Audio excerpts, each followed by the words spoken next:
Hola papitos, soy el doctor Carlos Sucre. Últimamente se ha desatado una epidemia de dengue, han habido muchos casos de dengue. Entonces hoy vamos a hablar un poquito sobre el dengue, sobre todo el dengue en pediatría. Un caso probable de fiebre por dengue es cualquier persona que presente fiebre y cualquiera de los dos siguientes síntomas: dolor de cabeza, paciente que presenta dolor retroocular o dolor detrás del ojo, paciente que presenta mialgias, es decir, dolor muscular, artralgias, dolor en las articulaciones, y exantema, que nos sale puntitos, rash, cualquiera de estas cosas. Sin embargo, en niños menores de 5 años, con que tu niño presente fiebre, él puede ser un caso sospechoso o un caso probable de fiebre por dengue. Podemos clasificar también al dengue como un dengue sin signos de alarma, dengue con signos de alarma y dengue grave.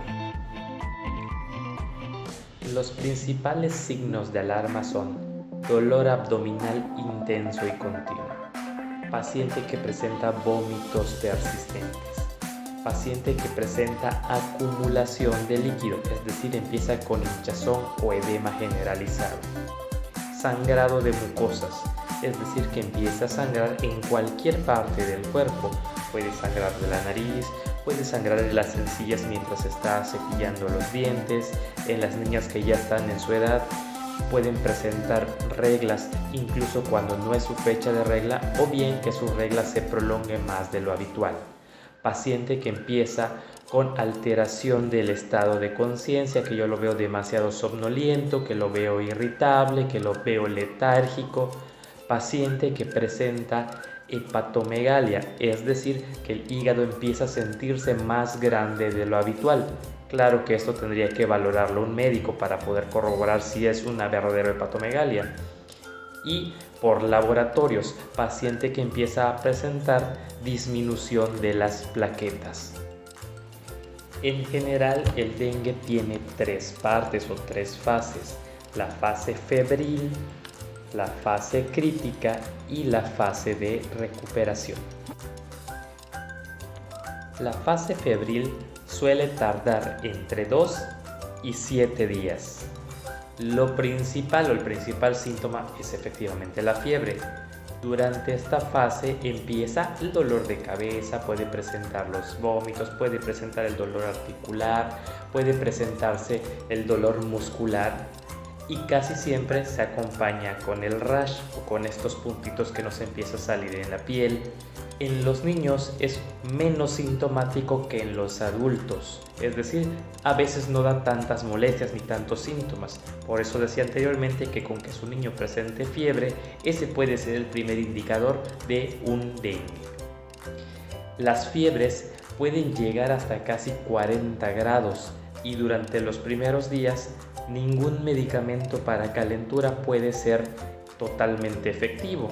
De hecho, es muy poco probable que tanto el paracetamol, el ibuprofeno, el naproxeno, el metamizol o cualquier medicamento que le den no le baje las calenturas.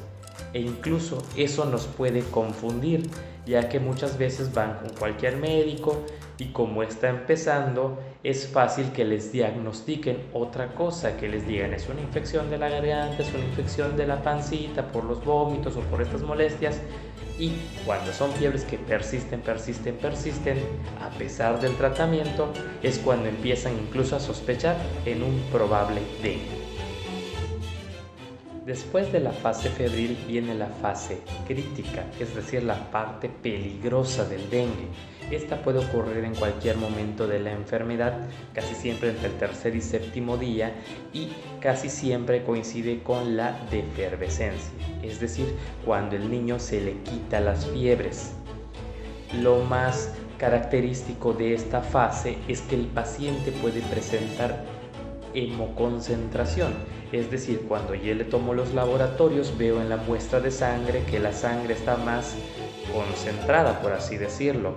puede presentar otro dato que se llama hipoalbuminemia. Una de las proteínas que tenemos en la sangre empieza a bajar mucho y por consiguiente nuestro niño o nuestro paciente empieza con edema, es decir, con hinchazón. Hinchazón generalizada, puede presentar derrame pleural, es decir, que presente líquido dentro de sus pulmones, ascitis, que presente líquido dentro de su pancita y pues edema en general, ¿no? En las manos, en las piernas, etc. En esta fase también aparecen los datos de alarma, los signos de alarma que estábamos comenzando. Durante la fase crítica, que es la parte más peligrosa, se pueden llegar a tomar laboratorios diario para estar monitorizando estas alteraciones del laboratorio y ver en qué momento empiezan a bajar las plaquetas, ver cómo están las proteínas en la sangre y otros reactantes que nos pueden ayudar a determinar la gravedad del niño o del paciente con dengue. Luego de la fase crítica comenzamos con la fase de recuperación. Esta suele tardar entre 48 y 72 horas y suele coincidir con la elevación de las plaquetas. Como mencionábamos anteriormente, el estar monitorizando el descenso de las plaquetas también me puede ayudar para saber en qué momento empieza la parte de recuperación. El descenso plaquetario empieza a bajar en curva y luego presenta una elevación. Entonces, cuando estamos en la fase crítica es probable que si toman laboratorios empiece con 80.000, 70.000, 50.000, 30.000, etc. Y posteriormente, cuando empieza la parte de recuperación, observamos el descenso otra vez 50.000, 80.000, 100.000, 150, hasta que recupera las plaquetas como normalmente debería de presentar. En cuanto al tratamiento del dengue, desafortunadamente no hay un tratamiento específico. Durante la fase febril, como mencionábamos, se pueden dar tratamientos para disminuir las fiebres, las calenturas, pero es muy probable que no respete ni siquiera los horarios de los medicamentos y que probablemente va a persistir con fiebres a pesar de estar con los medicamentos. El chiste del tratamiento es disminuir las molestias y estarlo vigilando para ver que no presente estos datos de alarma o en caso de que los presente, pues ver la posibilidad de hospitalizar a nuestro paciente. Por otro lado nos queda la parte de la prevención. Si bien no podemos dar algún tratamiento para curar el dengue como tal, sí podemos prevenirlo. En la parte de pediatría, recordemos, bebés menores de 2 meses no utilizar ningún tipo de repelente de insectos. Se recomiendan barreras físicas, es decir, ropitas largas o utilizar pabellones, mosquiteros, etc. En mayores de 2 meses podemos utilizar repelentes de insectos en base a citronela o estas plantitas que pueden ahuyentar a los mosquitos en base al olor.